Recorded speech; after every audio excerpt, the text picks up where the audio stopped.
तो बेटे विटामिन्स के बाद ये थोड़ा सा इनका जनरल डिस्कशन है कि वर्टिब्रेट्स जो होते हैं, जितने भी वर्टिब्रेट्स हैं विटामिन के ऊपर यही ज़्यादा रिलाई करते हैं। बाकी जो छोटे और बहुत सिंपल एनिमल्स या इनवर्टिब्रेट्स हैं, विटामिन्स की उनको भी ज़रूरत होती है, लेकिन अगर उनको मतलब कि कम मिलें या कोई विटामिन नहीं मिलता तो वो फिर भी मतलब कि गुजारा कर लेते हैं। वजह यह है कि उनका लाइफस्टाइल बहुत ज़्यादा एक्टिव नहीं होता।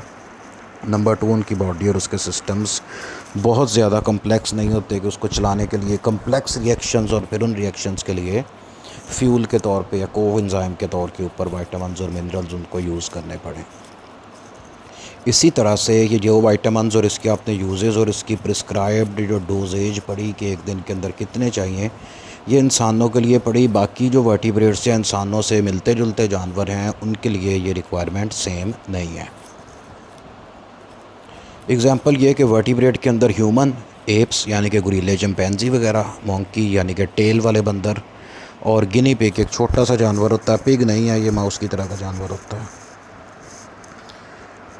इनको विटामिन सी की ज़रूरत पड़ती है, लेकिन जो रैबिट हैं चूँकि ये हर्बीवोरस हैं, इनको विटामिन सी की ज़रूरत नहीं पड़ती। और इसी तरह से कुछ परिंदे होते हैं इनको विटामिन ए की ज़रूरत पड़ती है। वो वाले परिंदे जिनको ख़ास तौर पे कैप्टिविटी के अंदर रखा जाता है, इसके अंदर एग्जांपल आती है पैरट्स की। तो पैरट्स जो होते हैं इनको मिनरल्स और विटामिन्स बतौर सप्लीमेंट देने पड़ते हैं, क्योंकि ये अपने वाइल्ड इन्वायरमेंट के अंदर नहीं रह रहे और अपनी मर्ज़ी की चीज़ नहीं खा रहे। इसको सिर्फ वही चीज़ मिलती है जो हम इसको खाने के लिए देते हैं, इसलिए इनको विटामिन डेफिशिएंसी हो जाती है, इवन मिनरल डेफिशिएंसी हो जाती है। कॉमन एग्जांपल में आपने देखा होगा कि जिन लोगों ने घर में पैरट्स रखे हुए हैं, चाहे वो ऑस्ट्रेलियन है या जो लोकल ग्रीन पैरट पाया जाता है वो वाले, उसके पिंजरे के अंदर एक वाइट कलर का पीस रखा होता है जो कैल्शियम का होता है और परिंदे अपनी मर्ज़ी से उसको खाते रहते हैं। सिमिलरली छोटे से ड्रॉपर के अंदर मिक्स विटामिन का एक सिरप सा मिलता है जिसको परिंदों के पीने वाले पानी में थोड़ा सा ऐड कर दिया जाता है, जिससे ये हेल्दी रहते हैं। और बाज़ औक़ात ये भी होता है कि कैप्टिविटी के अंदर परिंदे आके अंडे वगैरह नहीं देते, मतलब इनका रहने सहने का सिस्टम, इनका नेस्ट बहुत अच्छा बनाया होता है, लेकिन ये अंडे नहीं देते। वो विटामिन डेफिशिएंसी होती है, और जब इनको पानी के अंदर विटामिन डाल के दिए जाते हैं तो फिर ये ठीक हो जाते हैं, अंडे देने लग जाते हैं। ठीक हो गया, तो ये पूरे सेक्शन का ओवरव्यू है जो भी अभी हमने पढ़ा। नेक्स्ट इसके अंदर आता है डाइजेशन, और डाइजेशन के अंदर हम पढ़ेंगे इसकी दो मेजर टाइप्स, जो कि है एक्स्ट्रा सेलुलर डाइजेशन जो कि सेल के बाहर होती है, और डाइजेस्टेड फॉर्म के अंदर यानी कि सिंपल मालिक्यूल्स की फॉर्म के अंदर फूड को सेल के अंदर एब्जॉर्ब कर लिया जाता है। इसकी जो दूसरी टाइप है वो इंट्रा सेलुलर डाइजेशन है, जिसमें फ़ूड का पूरा पार्टिकल सेल के अंदर चला जाता है, सेल के अंदर ही जाके डाइजेस्ट होता है, एसिमिलेट होता है और एब्जॉर्ब हो जाता है। तो प्रोटिस्टा के अंदर जो हमने शुरू में पिछले सेमेस्टर में पढ़े थे, और स्पॉन्जेस के अंदर फाइलम पोरीफ्रा, इनके जो सेल्स होते हैं ये पूरे पूरे फूड पार्टिकल को डायरेक्टली इन्वायरमेंट के अंदर से अपने सेल के अंदर ले जाते हैं। सेल में इनटेक के लिए ये सिंपल डिफ्यूजन इस्तेमाल करते हैं, या एक्टिव ट्रांसपोर्ट या एंडोसाइटोसिस इस्तेमाल करते हैं। उसके बाद लाइसोसोम्स को यूज़ करके, लाइसोसोम के अंदर एंजाइम होते हैं, फूड वैक्यूल के साथ लाइसोसोम मर्ज हो जाते हैं, जो ये फूड है वो ब्रेक डाउन हो जाती है और उसके अंदर से जो न्यूट्रिएंट्स हैं इनको मिल जाते हैं। चूँकि इसमें फूड सेल के अंदर गई है और फिर डाइजेस्ट हुई है, इसलिए इसको इंट्रा सेलुलर डाइजेशन कहते हैं। इंट्रा मीन्स विद इन या इनसाइड। इसके आगे डायग्राम भी देखते हैं। अब इसका फ़ायदा ये है कि इसके लिए एनिमल को किसी भी किस्म के डाइजेस्टिव सिस्टम या गट या कैविटी की ज़रूरत नहीं पड़ती, लेकिन इसका नुकसान ये है कि ये सिर्फ छोटे एनिमल्स के अंदर ही कारगर हो सकता है, बड़े एनिमल्स के अंदर नहीं। इसी तरह से इनको भी इसमें एक और ड्रॉबैक ये है कि एक सेल का साइज़ है तो वो सेल वही फूड पार्टिकल निकल सकता है जो सेल से छोटे साइज़ का होगा। अगर फूड पार्टिकल सेल के इक्वल साइज़ का या काफ़ी बड़ा सारा है या सेल से भी बड़ा है तो सेल उसको किसी भी फॉर्म में नहीं निकल सकता, इसलिए ये बहुत ज़्यादा सिलेक्टिव हो जाते हैं। यानी कि इनके आसपास अगर बड़े बड़े पार्टिकल्स की फॉर्म में भी फूड मौजूद है तो इनके किसी काम की नहीं है। कि ना तो उसको चबा सकते हैं, ना तोड़ के छोटा कर सकते हैं, सिर्फ वही चीज़ खा सकते हैं जो इतनी छोटी हो कि एंडोसाइटोसिस से सेल के अंदर गुजर जाए।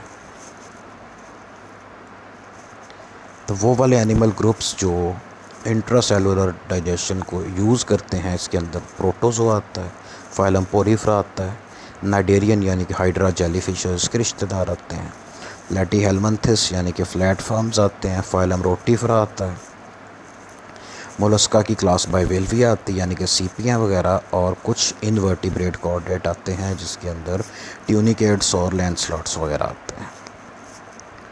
तो मोलस्का वगैरह आपने बाकी सारे पढ़े हुए हैं, इनवर्टिब्रेट कॉर्डेट आपके सिलेबस के अंदर नहीं थे प्रीवियस सेमेस्टर के अंदर।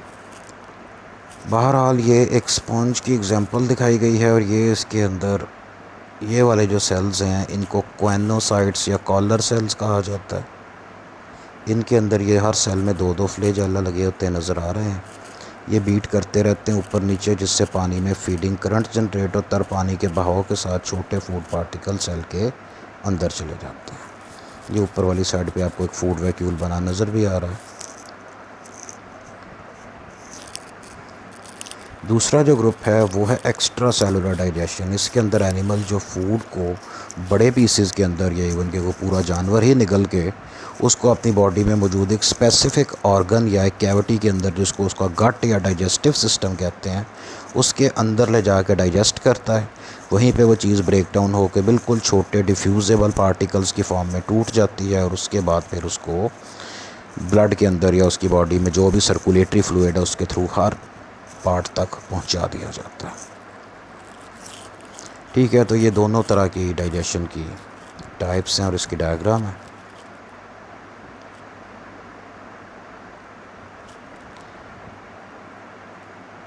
तो इसके अंदर वो सिंपली आप इतना याद रखना है कि जो बिल्कुल सिंपल या छोटे या सुस्त और स्लगिश एनिमल्स हैं उनके लिए जो फीडिंग का सिस्टम है वो इंट्रासेलुलर डाइजेशन है, और जो बहुत बड़े और कम्प्लेक्स एनिमल्स हैं जिनका लाइफस्टाइल एक्टिव है, मतलब कि हर टाइम चलते फिरते रहते हैं, या प्रेडेटर्स हैं, उनके लिए जो बेहतर मोड ऑफ न्यूट्रिशन है वो एक्स्ट्रा सेलुलर डाइजेशन है।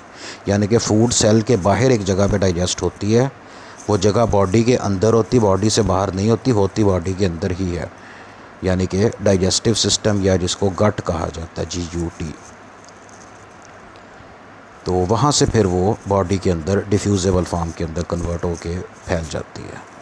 इंसान की अगर बात की जाए तो इंसान के अंदर भी जो डाइजेशन होती है वो एक्स्ट्रा सेलुलर होती है, यानी कि हमारी जितनी भी फूड है वो हमारे स्टमक और इंटेस्टाइन के अंदर डाइजेस्ट होती है, वहीं पे अब्जॉर्ब होती है, और फिर सर्कुलेटरी सिस्टम यानी कि ब्लड के थ्रू बॉडी के सभी सेल्स और टिश्यूज़ तक पहुंच जाती है। वंस अगेन याद रखना है कि इंसान के अंदर जो डाइजेशन है वो एक्स्ट्रा सेलुलर डाइजेशन होती है।